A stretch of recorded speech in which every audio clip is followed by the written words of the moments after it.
हाँ तो जय हिंद दोस्तों। आज अपन थायराइड ग्रंथि के बारे में पढ़ने जा रहे हैं। थायराइड ग्रंथि को देखो आउटटू ग्रंथि भी कहा जाता है। हिंदी में क्या कहा जाता है? आउटटू ग्रंथि कहा जाता है, याद रखना। ठीक है, चलो अभी अपन इसकी स्थिति देखें तो ये गले में पाई जाती है। श्वसन नलिका है, उस श्वसन नलिका के दोनों ओर पाई जाती है। लगभग 5 सेंटीमीटर लंबी और 3 सेंटीमीटर चौड़ी होती है। श्वसन नलिका के दोनों ओर पाई जाती है और दोनों ओर की जो थायराइड ग्रंथि है वो आपस में एक सेतु के द्वारा जुड़ी रहती है। तो इसके यदि आकार की बात करें तो एच के आकार की होती है। थायराइड ग्रंथि कैसे आकार की होती है? एच के आकार की होती है, याद रखना। शरीर की सबसे बड़ी अंतःस्रावी ग्रंथि है। अंतःस्रावी ग्रंथि की यदि अपन बात करें तो हमारे शरीर की सबसे बड़ी अंतःस्रावी ग्रंथि कौन सी है? थायराइड ग्रंथि। सबसे बड़ी अंतःस्रावी ग्रंथि, सबसे बड़ी अंतःस्रावी ग्रंथि कौन सी है? थायराइड ग्रंथि है। पुरुषों में अक्सर छोटी होती है, महिलाओं में अक्सर बड़ी होती है। थायराइड ग्रंथि का आकार है वो अक्सर महिलाओं में थोड़ा सा पुरुषों की तुलना में बड़ा होता है। ठीक है, रंग इसका गुलाबी होता है। आकार बता ही दिया मैंने, एच के आकार की होती है। अब देखो इसके द्वारा कौन से हार्मोन स्रावित किए जाते हैं। अंतःस्रावी ग्रंथि है तो संभव सी बात है हार्मोनों का स्राव करेगी। तो सबसे पहले देखो थायरोक्सिन हार्मोन, इसके द्वारा इंपॉर्टेंट सबसे ज्यादा महत्वपूर्ण कौन सा हार्मोन है? Thyroxine hormone. ठीक है, थायरोक्सिन हार्मोन को टेट्रा आयोडोथायरोनिन भी कहा जाता है। टेट्रा आयोडोथायरोनिन कहा जाता है। T4 हार्मोन भी इसको कहा जाता है। इसको थायरोक्सिन, T4 या टेट्रा आयोडोथायरोनिन या थायरोक्सिन है। ठीक है, थायराइड ग्रंथि के द्वारा ही एक ट्राई आयोडोथायरोनिन हार्मोन का स्राव और होता है, ट्राई आयोडोथायरोनिन। ठीक है, इसको T3 कहा जाता है। क्या कहा जाता है? T3 कहा जाता है। और ये T3 और T4 दोनों हार्मोन मिलके थायराइड हार्मोन का निर्माण करते हैं। T3 और T4 दोनों थायराइड ग्रंथि द्वारा ही स्रावित हार्मोन है। T4 समझे तो अपन थायरोक्सिन और T3 समझे तो ट्राई आयोडोथायरोनिन। और थायरोक्सिन को क्या कहते हैं? Tetra iodothyronine. तो ये T3 और T4 दोनों मिलके इनको कहा जाता है थायराइड हार्मोन।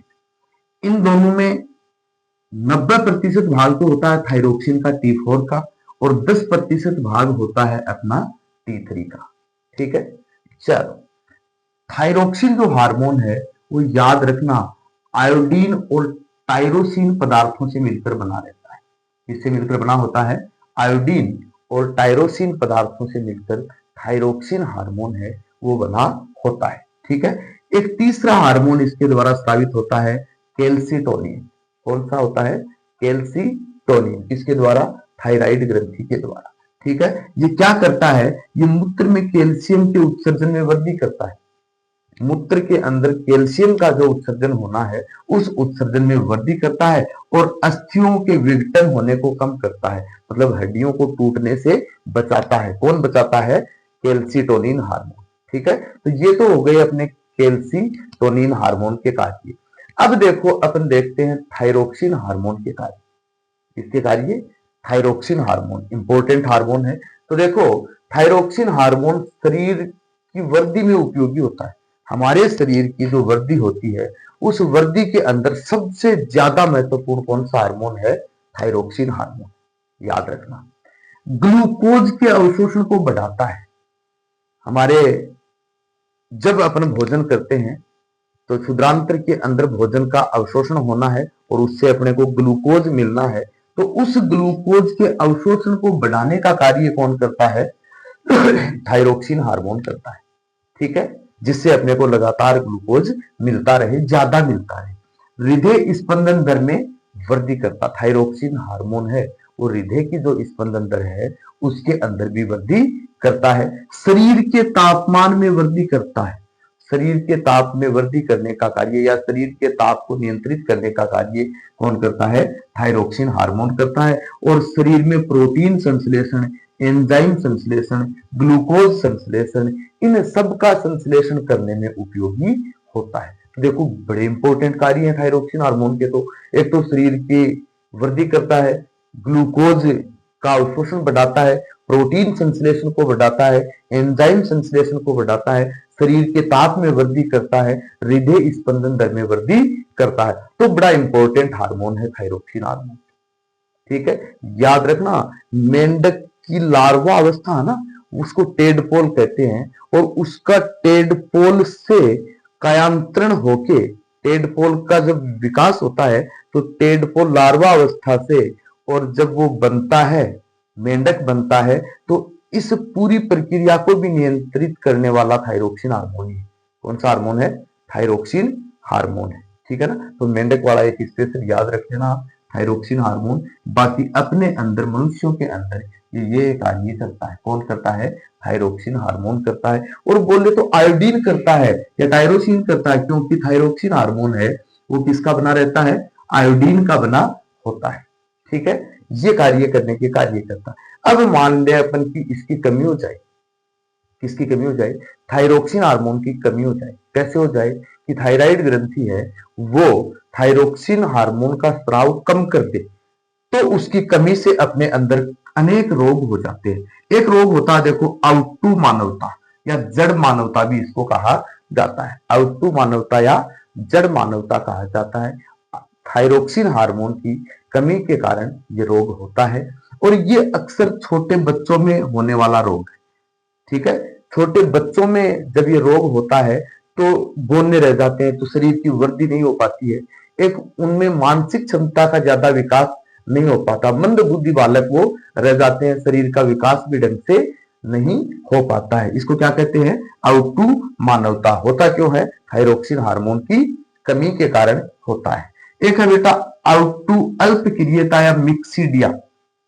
ठीक है, जब भी थायरोक्सिन हार्मोन की कमी बड़ों में हो जाए, वयस्क में जब हो जाती है, तो इसको मिक्सीडिया कहा जाता है। क्या कहा जाता है? मिक्सीडिया। पहले तो ठीक है, लेकिन बाद में थायरोक्सिन की कमी हो गई तो इसको मिक्सीडिया कहा जाता है। और इसमें ये फिर ये भी है ना, उनको मंद बुद्धि बना देता है। पहले तो वो ठीक है, दिमाग में वो ठीक है, लेकिन जब इसका स्राव कम होने लगता है तो मिक्सीडिया रोग हो जाता है वयस्कों के अंदर, और उनको मंद बुद्धि बना देता है वयस्कों के अंदर। और ये आउटू मानवता है, जड़ मानवता किसमें? बच्चों में। तीसरा इंपॉर्टेंट रोग जो बार बार परीक्षाओं में आता है अपना, झेंगा। इसी को गाइटर कहते हैं, इसी को गलगंड भी कहा जाता है। अब घेंगा, गाइटर और गलगंड के अंदर होता क्या है कि ये थायराइड जो ग्रंथि है इसमें स्राव तो थायरोक्सिन का कम हो ही हो जाता है। और क्यों हो जाता है? क्योंकि थायराइड जो ग्रंथि है वो फूल करके मोटी हो जाती है, गले में फूल के और मोटी हो जाती है। ठीक है ना, देखो कई देखे हैं ऐसे रोगी आपने कि जिनका गला बहुत भारी रहता है, और अक्सर महिलाओं का और भी भारी हो जाता है। क्यों? क्योंकि थायराइड ग्रंथि पहले से ही महिलाओं में तो बड़ी है, तो महिलाओं में गले के अंदर सूजन सा आने लगता है। ठीक है ना, तो इसमें होता क्या है कि जब ये लक्षण हो जाएं तो घेंगा, गाइट्रिया, गलगंड रोग हो जाता है। अब इसकी कमी से ये जितने भी लक्षण है ना सारे, ये सारे ही लक्षण प्रकट होने लगते हैं घेंगा रोग के अंदर। जैसे शरीर है वो वृद्धि में उपयोगी है, तो शरीर हो सकता है दुबला पतला भी हो जाए। ग्लूकोज के अवशोषण को बढ़ाता है, तो ग्लूकोज का अवशोषण है वो कम हो जाएगा, प्रोटीन संश्लेषण कम हो जाएगा, हृदय स्पंदन दर बढ़ जाएगी, है ना। ये सारे ही लक्षण उनमें आने लगते हैं। महिलाओं के अंदर यदि फिर इनका संश्लेषण कम हो तो कई रोग उत्पन्न, जैसे मोटापा बढ़ जाता है, गला तो मोटा है, मोटा भी, उसके साथ साथ थोड़ा चल चलते हैं तो सांस फूलने लगता है, कमजोरी दिखाई देने लगती है, शरीर में ऐसे लगता है कि कमजोर हो गया है। ये गलगंड के लक्षण है। इसको अक्सर अपने गांव में कहते हैं कि थायराइड हो गया। ठीक है, चलो, तो इसका इलाज क्या है फिर? तो थायरोक्सिन हार्मोन की कमी के कारण होते हैं ये। तो डॉक्टर सीधा सीधा बताता है कि आपको आयोडीन युक्त पदार्थों का सेवन करना चाहिए कि जिनमें आयोडीन सबसे ज्यादा है। तो एक तो आयोडीन युक्त नमक, नमक के अंदर आयोडीन पाया जाता है, तो नमक खाने की सलाह दी जाती है, आयोडीन युक्त नमक। और ऐसे पदार्थ न खाए जाएं जिनमें थायरोक्सिन की और कमी हो, उनसे बचा जा सकता है। दूसरा, समुद्र के अंदर जितने भी पदार्थ होते हैं भोजन के, उनके अंदर आयोडीन भरपूर मात्रा में पाया जाता है। तो समुद्री जो भोज्य पदार्थ है उनका सेवन करना चाहिए। जैसे हो सकता है मछलियों के अंदर भी है, तो मछलियां, यदि आप मांसाहारी है तो मछलियों का सेवन करना चाहिए, नहीं तो आयोडीन युक्त नमक खाना चाहिए। समुद्री जितने भी और जो भी है समुद्री शैवाल हैं, उनमें आयोडीन की मात्रा बहुत पाई जाती है, उनका सेवन करना चाहिए। ठीक है, और इसके साथ साथ डॉक्टर की सलाह तो उपयोगी है। ठीक है, चलो, घेंगा गायत्री या गलगंड मैंने बता दिया। इसके बाद एक है हाशीमाटो रोग। ये क्या है? हाशीमाटो रोग। अब इसका ध्यान रखना हाशीमाटो का। ये क्या होता है कि जब मान ले ये कोई सा भी रोग हो गया, या मान ले अपन घेंगा हो गया, थायराइड हो गया, थायरोक्सिन का स्राव कम हो गया, तो डॉक्टर द्वारा दवाइयां दी जाती है। और वो दवाइयां, एंटीबायोटिक दवाइयां ज्यादा लेने से, एंटीबायोटिक दवाइयों के अंदर क्या होता है कि वो तो शरीर के अंदर है और उस की प्रतिरक्षा बनाएंगे, उस प्रतिजन जो एंटीजन ने प्रवेश कर रखा है, उस एंटीजन के विरुद्ध प्रतिरक्षी तैयार करेंगे, एंटीबॉडीज तैयार करेंगे। अब वो एंटीबॉडीज इतने तैयार हो जाते हैं, इतने तैयार हो जाते हैं कि वो पूरी थायराइड ग्रंथि को ही खा जाते हैं, थायराइड ग्रंथि को ही नष्ट कर देते हैं। क्या कब होता है? बहुत ज्यादा दवाइयां लेने के कारण। किसकी?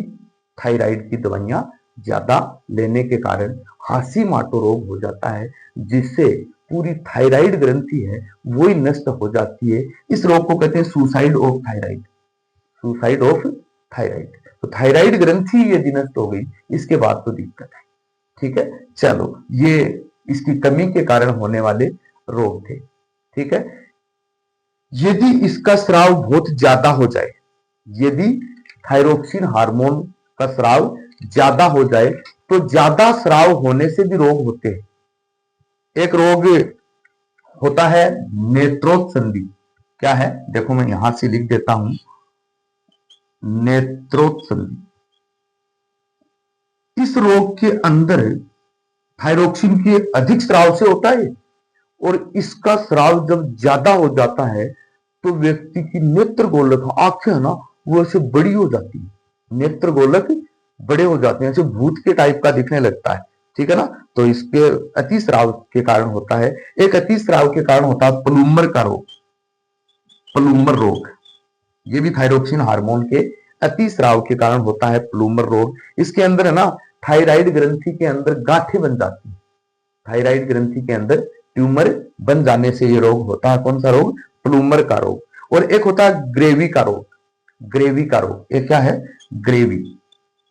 इसके अंदर थायराइड ग्रंथि है वो फूल जाती है। क्या हो जाती है? थायराइड ग्रंथि फूल जाती है, बड़ी हो जाती है। ठीक है, ये अपने थायराइड ग्रंथि के कारण होने वाले रोग थे, थायरोक्सिन हार्मोन के अल्प स्राव से और अधिक स्राव से होने वाले रोग थे। अति स्राव से होने वाले रोग देखो, एक तो नेत्रोत्संधि, एक ग्रेवी रोग और एक प्लूमर रोग, 3 रोग बताए मैंने।